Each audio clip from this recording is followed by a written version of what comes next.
Morning students, welcome to the video series lecture of Control System 2 of a chapter Digital Control System. I Ratnadeep Kir welcome you to this video series. In this lecture video, we are going to solve one unsolved numerical from the Norman-Nice book. The problem is based on the stability of a digital system. Problem is stated as determine the range of sampling interval capital T that will make the system shown in the figure stable. The system is given by sampler and hold circuit given by 1 minus e raised to minus ts upon s, and the planned transfer function is given as 20 upon s plus 5 and a unity feedback system with a negative sign. Okay, we have to find out the range of sampling interval capital T. Okay, so let us consider this numerical and let us consider its solution. I have already given you the notes. You can refer these notes for the solution of this problem I am explaining in this video. So let us consider total G of S as a product of this zero order hold circuit multiply by this transfer function. So that is a step number 1. First, represent the total G of S as a product of zero order hold circuit which is having a standard transfer function given by 1 minus e raised to minus ts upon s into 20 upon s plus 5, which is the given planned transfer function. Then I am, for simplicity, I am separating the denominator. Okay, so 1 minus e raised to minus ts, for time being I am considering it is as a g1 of s, and 20 upon s into s plus 5 for time being I am consider it is as a g2 of s. The denominator 1 by s I have shifted to this side.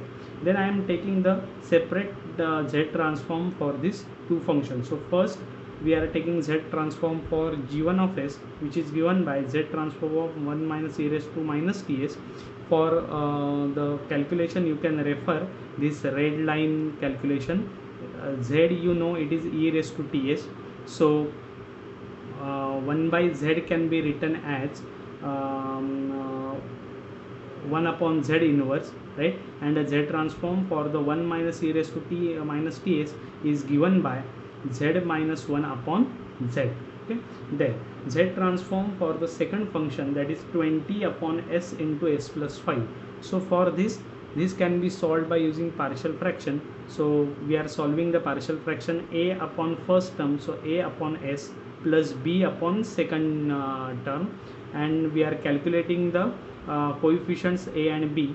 Those coefficients are come out to be a is equal to 4 and b is equal to minus 4. Now these two, a is equal to 4 and b is equal to minus 4, these two value I am substituting in this equation g2 of z. So g2 of z can be written as 4 upon s minus 4 upon s plus 5. Now here I am taking the inverse Laplace transform. So inverse Laplace transform is given by 1 upon s is z upon z minus 1, and 1 upon s plus a, it is given by z upon z minus e raised to minus st. Okay, so now after this I am taking the, I am equating the I am calculating the LCM of these two. So z minus 1 multiplied by z minus e raised to minus ts, this z minus e raised to minus ts is multiplied to this 4z minus 4z multiplied by z minus 1. If I expand this and simplify this, I will get g2 of z as 4 into z into 1 minus e raised to minus st upon z minus 1 into z minus e raised to minus st. So these are the two separate z transform, first for a function g1 of z and g2 of z. Now total g of s is a product of these two, right? So in the next step, we are taking the product of these two, right? So product of these two, if I take, total g of z is given by z minus 1 in upon z multiplied by this. So z and z minus 1 terms will get cancelled, and the remaining g of z can be given as 4 into 1 minus e raised to minus st upon z minus e raised to minus st. So this is my g of z. Now if I see the given system, So this is now my g of z. Here, after taking z transform, this is my g of z, right? Now, as this is the unity feedback system with a negative sign, okay, so the transfer function for this closed loop system is given by g of z upon 1 plus g of z into h of z. Here h of z is equal to 1 because at a feedback path there is no any block, so we have to assume h of z is equal to 1. So g of z, I have to substitute in the above equation this value of g of z, and if I simplify this, I will arrive at a equation of transfer function z t of z given by 4 into bracket 1 minus e raised to minus st upon z minus 5 e raised to minus ts plus 4. Now, for a system to be stable, this pole has to be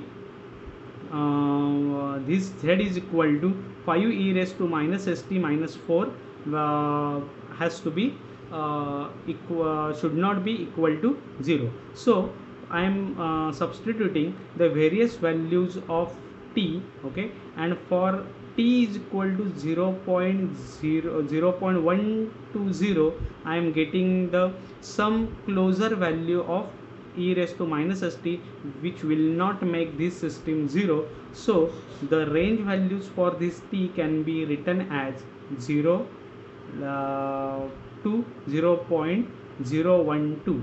You have to do a trial and error method, get the various, substitute the various values for t is equal to 0, 0.1, you will get and you have to check the stability criteria for z plane. If the value of z is greater than 1, okay, your system is unstable.